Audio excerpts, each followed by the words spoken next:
Hi, magandang hapon po sa inyong lahat for our second reading of the day. Gusto ko pong makita kung ano po ang makikita natin sa second reading of the day. But I do hope na napanood nyo na po yung first, second, and third reading of the day, no? Bago po kayo tumalon sa reading na ito ngayong araw na ito, sana po ay napanood nyo na po yung first, second, and third reading, fourth and fifth reading kahapon bago po kayo tumiretso sa reading na ito. Okay? So, ano po kaya ang makikita natin sa reading na ito?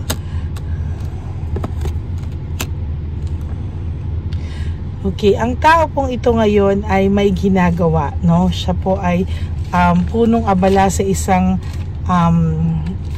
parang paghahanda, no? Maybe meron po siyang pinaghahandaan na okasyon or may pinaghahandaan po itong tao yung project, no?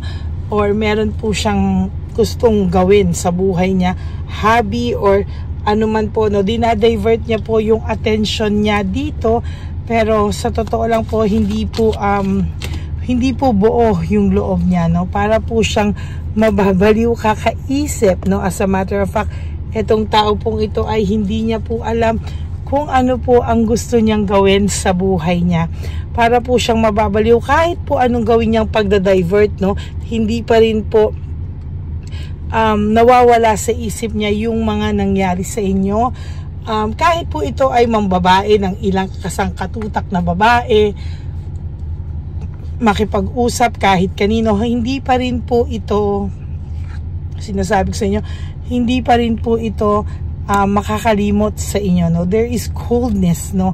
Meron po ako nararamdamang coldness dito, no? Kahit sino po ang kasama nito, maging karelasyon nito, I tell you po, no? I will tell you, ibang-iba po ang mangyayari, no? Hindi po sila tatagal, talagang magiging cold at magiging cold, magkakalabasan lang po ito ng ugali, and talagang mag-aaway at mag-aaway lang din po sila, no? Distracted po itong tao na to, lack of resources, talagang hirap na hirap po ang taong ito sa ngayon, no? Lahat po ng gusto niyang gawin, lahat po ng ginagawa niya, maybe sa work, no? Hindi ka pa rin po nawawala at the back of his mind or her mind, nandoon ka lang po, no? Hindi ka po nawawala, and totally po talagang nahihirapan po ang person na ito. Why? Kasi po sa totoo lang po hindi niya po alam kung paano niya po haharapin, no? Hindi niya po alam paano haharapin yung bawat bukas na hindi na po ikaw yung kasama niya, may iba siyang kasama. Sa totoo lang, nakakaramdam po siya ng matinding boredom, no? Kaya lang po kasi sa totoo lang, hindi po talaga siya makagawa ng any paraan. Sinasabi ko sa iyo, bakit? Kasi po kaya hindi po siya makagawa ng paraan or makalapit sa iyo kasi ayaw niya pong mapahamak ang sitwasyon nyo lalo sa ngayon, ano? Isa pa po sa nakikita ko, ang pakiramdam niya po ay lalo daw po kayong gugulo pag lumapit siya sa ngayon sa'yo kasi marami raw pong maaapakang tao, no? Medyo nahihirapan po ito at pakiramdam niya po marami pong taong lalong mahihirapan, maapakan kayo or makikialam at manggugulo sa inyo. As a matter of fact, itong taong to ay busit na busit po ngayon at hindi niya rin po alam kung paano po siya aalis sa ganitong klaseng sitwasyon.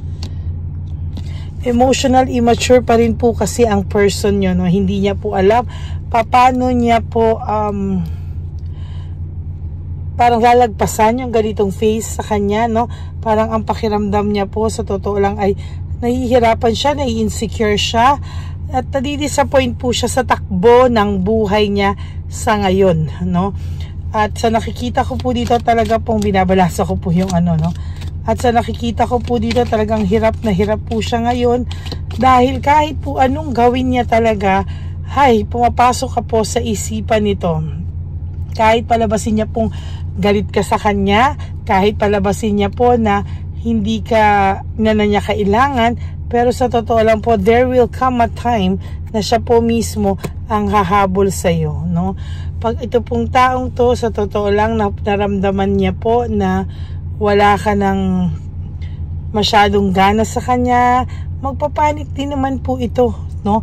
Ngayon po kasi confident pa po ito, sa totoo lang, na hindi ka po mawawala sa kanya, no, na mahal nyo pa rin ang isa't isa, pero hindi po kasi kumbaga marami po siyang takot, no, fear, sadness, and loneliness. Marami po siyang loneliness talagang nararamdaman sa buhay, at fear, takot, no, halo-halo, pagkapahiya, takot, ang dami niya pong iniiwasan, at hindi niya po alam kung paano niya po ito malalagpasan lahat.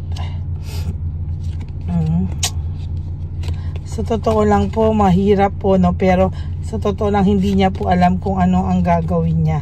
Simula po nang wala kayo, o loss, separation, or medyo may problema, hiwalay, hindi na nag-uusap, na-ghosting, etc. Hindi niya po alam kung paano niya po ito tatakbuhin yung buhay niya, no? Patatakbuhin ulit ng maayos, na parang baliwala lang sa kanya.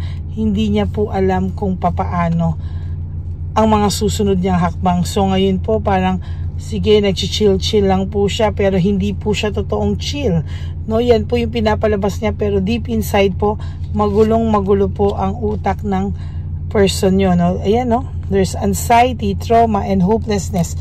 Paggabi po, lalo po yan, ano? Diyan niya po nararamdaman yung matinding takot, no? Yung matinding anxiety, yung matinding trauma. Naisip niya po yung mga taong nangialam sa inyo, no? Okay, sige, sabihin natin nagkamali siya. Pero nung una po kasi parang gusto niya pang i-save, no? Pero ang pakiramdam niya po, ang dami daw nangialam sa inyo, at hindi na daw po niya alam kung ano yung mangyayari, no?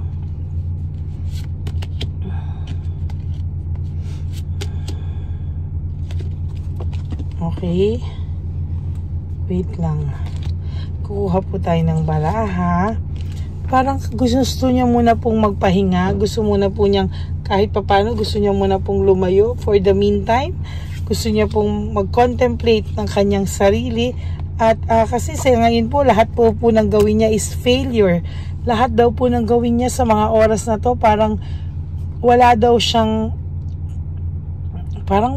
po siyang ginawang tama na, no? Parang wala raw po siyang ginawa na pakiramdam niya po ay talagang magiging maayos, no? Parang lahat ng gawin niya raw ngayon is a failure, no? Yan po ang pakiramdam ng person mo, no? Ayaw niya rin po lumapit kasi alam niya po na mayroong rejection, not only sa iyo, but pwede rin daw po sa mga tao sa paligid nyo na ma-reject daw po ang mga efforts niya o gagawin niya. Kaya medyo may fear po talaga ito na gumawa o mag-aksyon.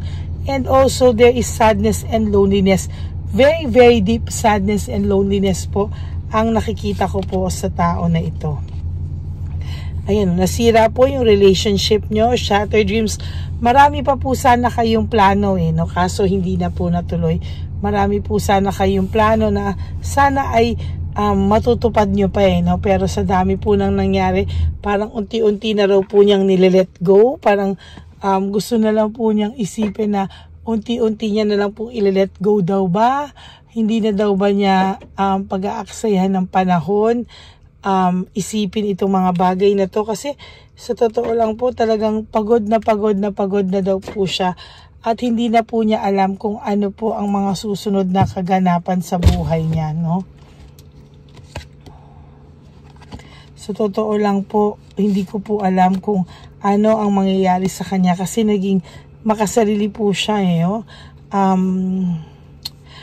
hindi naman sa makasarili, parang inuna niya lang din po talaga yung mga bagay na kailangan niya sa ngayon.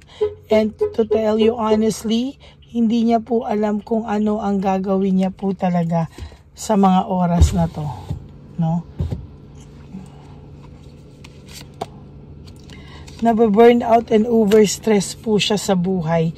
Hindi niya po alam kung saan at paano po siya magsisimula, knowing na pagod din po ang puso niya ngayon, no? Parang somehow he's trying to also to protect you. Sa nakikita ko po may pagpoprotekta, hindi ko alam dahil parang pwede kang iskandaluhin talaga ng babae no? Sa totoo lang po, siya po ay visit na din po talaga, no?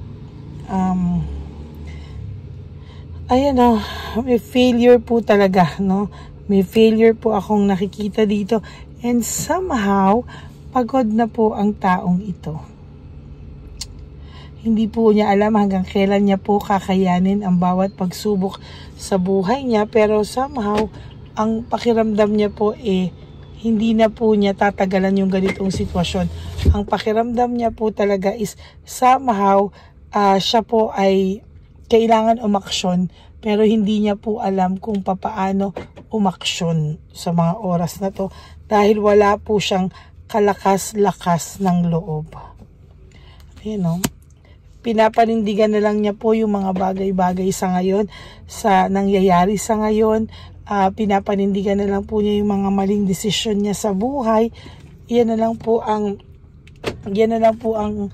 hindi niya na po masasabi kung hanggang kailan daw talaga, no? Pagod na pagod po ang taong ito. And so far sa nakikita ko po, hindi na po niya alam ang gagawin niya. Gusto niya pong magpahinga. Moving on, leaving everything behind. Gusto niya po na maging happy, pero hindi niya po makuhang maging happy.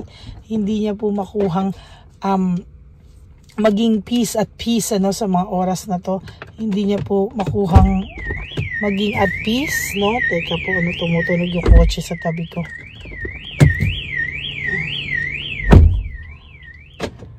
Okay. So sa nakikita ko po ngayon ay matindi po yung dagok ng buhay nitong taong ito. And as a matter of fact, hindi niya po alam kung paano ang gagawin niya sa mga oras na ito. As a matter of fact, itong taong ito po ay nakakaramdam ng matinding longingness sa iyo. And he or she misses you a lot. He wants to have peace of mind. Pero hindi niya po talaga makuhang magkaroon ng peace of mind. Bakit? Kasi sa totoo lang po, gusto niya po na maging maayos sana yung susunod na mga araw sa buhay niya, pero hindi po kakayanin, no? Hindi po talaga kakayanin, lalo po siyang mahihirapan sa mga oras na ito. Disconnected po siya, or maybe disconnected kayo, or maybe lack of communication, or nag-ghosting kayo, or wala kayong communication sa ngayon. Pero one thing is for sure, hindi ka po talaga nawawala sa isipan niya. Bakit lagi po ng message ko ngayon is all about thinking of you? Siguro lahat po kayo, kinu-question nyo po yan kung naiisip pa kayo ng person nyo. Ilang beses na po kayong sinagot na talagang naiisip po kayo ng person nyo. Okay, so that's it for your second reading of the day. No? Sana po ay nakaresonate po kayo sa magulong buhay niya, magulong isipan niya. Pero kahit ano po ang gulo, isa lang po ang malinaw sa nakita ko, na ikaw po ay nasa isip pa rin po niya at hindi ka po nawawala sa isip niya. That's it for your second reading of the day. I hope na naka-resonate po kayo. And if you do, can you give me a like and comment down below para naman po makita ko o mabasa ko kung ano naman po ang masasabi nyo sa ating reading of the day, the second reading of the day, at ano ang emotions nyo behind it, no? Sa lahat po sa inyo na gusto mag-book ng private reading with me, you can message me po at Ladyly Elena, that's L-A-D-Y-L-Y Elena. Nasa dulo po yan ng ating video. Diyan nyo lang po ako makakontakt. That's my only official and legit FB account. Maraming salamat po sa inyong lahat. And of course, no, isa pa po sa ipapakiusap ko po sana sa inyo is no skipping of ads. Tulong nyo na po yan sa ating channel at sana naman po ay maidagdag natin yan, pagka hindi nyo in-skip ay sana po madagdag natin yan. Sana lalapit po natin sa home for the aged natin, for the street, elderly na nasa street lang po, randomly, magbibigay po tayo on September 15. Yan, okay? Maraming salamat po sa inyong lahat. And ano pa po ba ang ating sasabihin? Isa pa po ay for those of you po who wants to give me a super thanks, I would really love and appreciate that from the bottom of my heart. Maraming salamat po sa inyong lahat. At ang lagi ko pong bilin sa inyo na hindi mawawala is that life is too short. Don't make it shorter by stressing yourself from all the pains and heartaches na binigay sa inyo na kahapon. Just surrender everything to the divine universe and just let go and let God write your life and love story. I will be back for another set of readings sa aking loyalista at ever solid po na Lady Elena friends, family, and subscribers.